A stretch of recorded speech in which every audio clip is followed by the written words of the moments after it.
Proses pencernaan makanan dimulai sejak makanan masuk ke dalam mulut. Di dalam mulut terdapat alat-alat bantu pencernaan, yaitu gigi, lidah, dan kelenjar ludah. Di dalam mulut terjadi proses pencernaan secara mekanik dan kimiawi. Selanjutnya, makanan akan didorong ke dalam kerongkongan pada saat proses penelanan. Kerongkongan merupakan saluran penghubung antara rongga mulut dengan lambung. Kerongkongan berfungsi sebagai jalan makanan yang telah dikunyah dari mulut menuju lambung. Lambung ataupun ventriculus merupakan kantung besar yang terletak di sebelah kiri rongga perut sebagai tempat terjadinya sejumlah proses pencernaan. Dinding lambung mengandung sel-sel kelenjar yang berfungsi sebagai kelenjar pencernaan yang menghasilkan getah lambung. Getah lambung mengandung air lendir ataupun musin, asam lambung, enzim renin, dan enzim pepsinogen. Getah lambung bersifat asam karena banyak mengandung asam lambung. Asam lambung berfungsi membunuh kuman penyakit atau bakteri yang masuk bersama makanan dan juga berfungsi untuk mengaktifkan pepsinogen menjadi pepsin.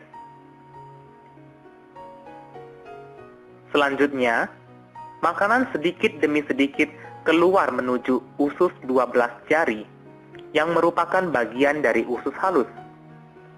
Pada usus 12 jari bermuara saluran getah pankreas dan saluran empedu. Selanjutnya, empedu dialirkan menuju saluran empedu ke usus 12 jari. Getah pankreas mengandung enzim-enzim sebagai berikut, yaitu protease yang mengubah protein menjadi asam amino, amilase yang mengubah zat tepung atau amilum, dan lipase yang mengubah lemak menjadi asam lemak. Jadi pada usus halus, seluruh proses pencernaan karbohidrat, lemak, dan protein diselesaikan. Selanjutnya, proses penyerapan akan berlangsung di usus kosong dan sebagian besar di usus penyerap. Karbohidrat diserap dalam bentuk glukosa, lemak diserap dalam bentuk asam lemak dan gliserol, dan protein diserap dalam bentuk asam amino. Selanjutnya, makanan akan bergerak menuju usus penyerapan yang juga merupakan bagian dari usus halus. Pada dinding usus penyerap, terdapat jonjot-jonjot usus yang disebut pili. Pili berfungsi memperluas daerah penyerapan usus halus, sehingga sari-sari makanan dapat terserap lebih banyak dan cepat.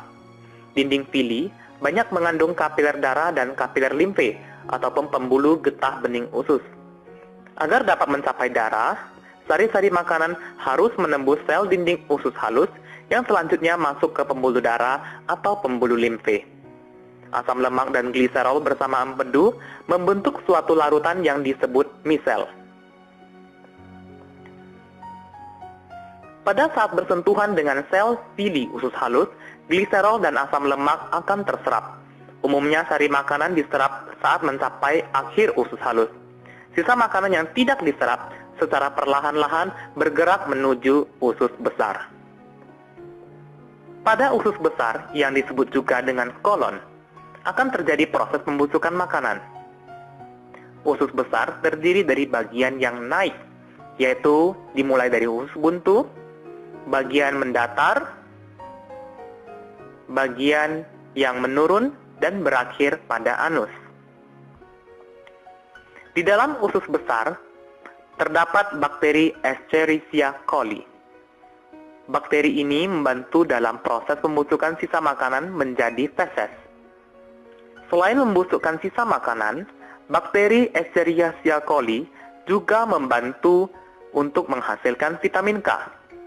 Vitamin K berperan penting dalam proses pembentukan darah. Perjalanan makanan sampai di usus besar dapat mencapai 4-5 jam. Namun, di usus besar, makanan dapat disimpan sampai 24 jam.